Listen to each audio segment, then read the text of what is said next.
And one more thing before I wrap up, because I do want to get to these meetings and I will see you all at the EO signing later this afternoon. I would just say that you brought to mind California and North Carolina, who continue to be on our hearts, and the president and this administration are committed to ensuring that these individuals get the funding that they need. And I would just say a strong message to Democrats who are out there pretending to be outraged about the long list of crap that this administration is cutting, federal waste and funding, like $2 million for sex changes in Guatemala, $6 million to fund tourism in Egypt, $20 million on a new Sesame Street show in Iraq, $4.5 million to combat disinformation in Kazakhstan. I could go on, and I'm happy to provide this list to every single one of you. Democrats are outraged that the American people want to be, they want their taxpayers going to good uses, not stuff like this. But then they're very quiet about the fact that there are still North Carolinians and people in California who have lost everything, and in the last 4 years, this federal government did nothing to help them. This president will continue to put Americans first, and I think the successes of this week so far speak to that, and it's only Wednesday. Garrett, great to see you here today. Thank you. On Gaza, the president has spent basically his entire public career criticizing foreign entanglements, nation building, sending American troops to fight abroad, particularly in the Middle East. This plan seems like it could ultimately involve all of those things. Can you explain this reversal and how building and owning Gaza squares with America First foreign policy? I would reject the premise of your question that this forces the United States to be entangled in conflicts abroad. The president has not committed to putting boots on the ground in Gaza. He has also said that the United States is not going to pay for the rebuilding of Gaza. His administration is going to work with our partners in the region to reconstruct this region. And let me just take a step back here, because this is an out-of-the-box idea. That's who President Trump is. That's why the American people elected him. And his goal is lasting peace in the Middle East for all people in the region. And as I said in my opening remarks, we've had the same people pushing the same solutions to this problem for decades. And it's been made very clear to the president that the United States needs to be involved in this rebuilding effort to ensure stability in the region for all people. But that does not mean boots on the ground in Gaza. It does not mean American taxpayers will be funding this effort. It means Donald Trump, who is the best deal maker on the planet, is going to strike a deal with our partners in the region. Because he did not rule out American troops in Gaza last night. Are you doing that now? I am saying that the president has not committed to that just yet. He has not made that commitment, and you know that. And on the foreign partners, the Jordanians, the Egyptians, the Saudis have already panned this plan. What foreign partners, if any, have expressed any interest in being part of it? Well, the president has said he's been socialing this idea for quite some time. He's been thinking about this. He said in his remarks last night, this was not a decision or an announcement that he takes lightly. And the president has already spoken to the President al-Sisi. In fact, that was his first foreign leader call. He's meeting with the King of Jordan, King Abdullah, next week. He spoke with the King of Bahrain. He spoke with the Crown Prince of Saudi Arabia. And he has made it very clear, he's been very vocal, that he expects our partners in the region, particularly Egypt and Jordan, to accept Palestinian refugees temporarily so that we can rebuild their home. I'd like to show you some images of Gaza that were taken. Fox News aired this. I mean, that is, as they put it, in an apocalyptic scene in Gaza. This is an uninhabitable place for human beings. Do you really think that families can live their dream in a region that looks like this, with no running water, no electricity? And the special envoy to the president, Steve Witkoff, recently traveled to Gaza, as you all know. And he came back with images that he showed the president of the dire situation here. And the president made this decision with a humanitarian heart for all people in the region. Yeah. Peter. Thank you, Caroline. Are any officials here preparing to fight Democratic lawmakers in the streets? Absolutely not.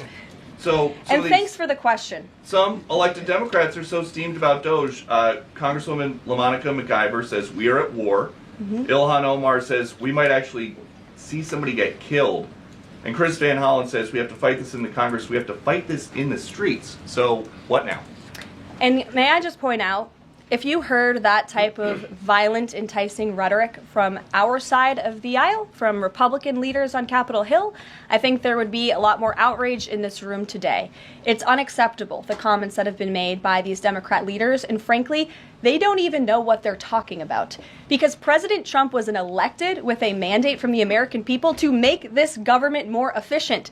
He campaigned across this country with Elon Musk, vowing that Elon was going to head up the Department of Government Efficiency, and the two of them, with a great team around them, were going to look at the receipts of this federal government and ensure it's accountable to American taxpayers. That's all that is happening here. And for Democrat officials to incite violence and encourage Americans to take to the streets is incredibly alarming, and they should be held accountable for that rhetoric. It sounds like something that they're most concerned about is Doge engineers with access to Treasury systems. Can you clarify, do the Doge engineers have read-only access in these systems, so they are not allowed to write new code? No. They are not, okay. No. And then one more thing. NBC is reporting that some of the illegal immigrants that we've seen rounded up and arrested are not being deported. They're being released with ankle or wrist monitoring devices, or they have to check in on the phone. So is the administration arresting more people than you have room for? I have seen the reports, and I'm glad you brought it up because we want to address it. There have been a total of 461 illegal aliens. This is of this morning when I got this information from DHS that have been released from custody. Of the more than 8,000 that have been arrested since President Trump was inaugurated, it's less than 6%. And there are reasons for their release. Some of the factors include a lack of significant likelihood of removal in the foreseeable future, lack of detention availability, which is something this president and this administration has been incredibly vocal about. We are doing everything we can to deport and detain illegal immigrants, but we need Congress's help to increase funding for Border Patrol and for ICE to increase detention capability in our facilities. And then other serious medical conditions have also been the reasons for some of the release of these individuals. But none of them have final deportation orders. Many of them are probably contesting their immigration status. I'd refer you to DHS for more details, but I did get that information because I knew it'd be a question, so thank you. Sure. Caroline? Yes. The president and you here again today have made clear, given the devastation, you think Palestinians have no choice but to leave Gaza and go elsewhere. But Palestinians say this is their home. They don't want to go. The president last night said he's willing to use the military if necessary. Is the U.S. prepared to remove Palestinians from Gaza by force? The president is prepared to rebuild Gaza for Palestinians and all people in the region, peace-loving people who want real economic development and opportunity in the region. This is a region that has been controlled by Iranian-backed terrorists, Hamas, who have brutalized not just Israelis but Palestinians too. It is because of Hamas that you see those images on that screen, that Gaza has become a demolition site because Hamas launched that brutal attack on Israel on October the 7th. And so again, I would stress, President Trump wants to ensure that this can be a place where all people can live in peace. He is a peacemaker in chief. He made that very clear in his first term. And as for how that will be accomplished, the president and his team are talking with our allies in the region to consider next steps. But should the American people be prepared to see U.S. military on the ground fighting a ground war against Hamas? Again, the president has not committed to U.S. troops in the region. But it is an option. I have said that the president has not committed to that yet. Sure. If I could just follow up on that, though, why not rule out the idea of committing U.S. troops? This has been a long-standing argument that the president has made really over the last decade or so, talking about endless wars and not something the U.S. wants. Why not rule out? Because I think the president is very good when he's making deals and negotiating not to rule out anything because he wants to preserve that leverage in negotiations. And so I think that's what he's doing here. If I Mary. can follow up on that, though, he also said that everyone loves this plan. He said that in the Oval Office this morning. It's true. In fact, the Deputy Prime Minister of Jordan called it a declaration of war on the Arab people. So how does he square the fact that even some Republicans on the Hill are objecting to this or questioning this? How does he square the fact saying everyone loves this plan? Well, King Abdullah of Jordan will be here next week, so I can provide you more context on the conversations he will have directly with the President of the United States after that meeting. And I would just point out that there's been a lot of leaders and officials all around the world who have doubted, I suppose, the deal-making ability of President Trump.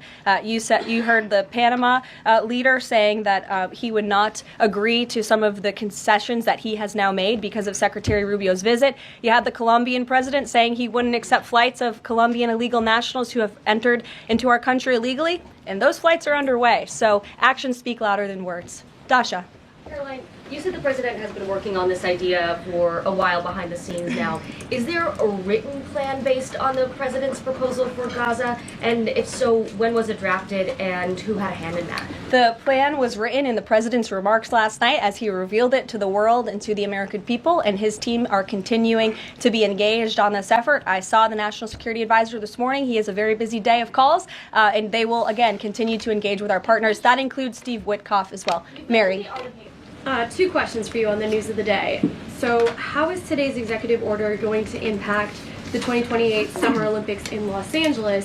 For example, would a man who thinks that he's a transgender woman be allowed to compete as a female on U.S. soil?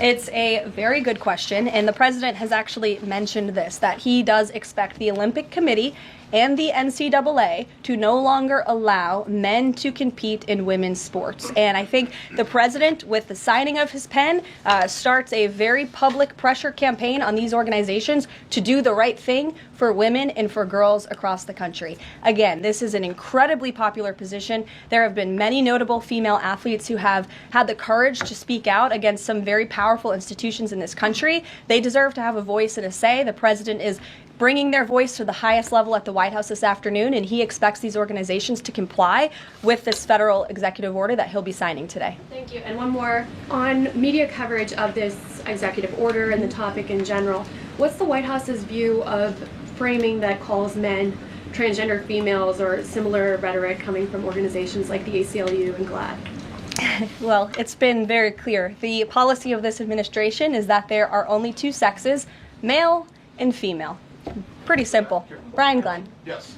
USAID has gotten a lot of attention the last couple of days with some of these bizarre things that we've been, taxpayers have been funding. Now it looks like there are a couple media outlets that have been dragged into this conversation as far as USAID funding as well. Does the president have any comment on that?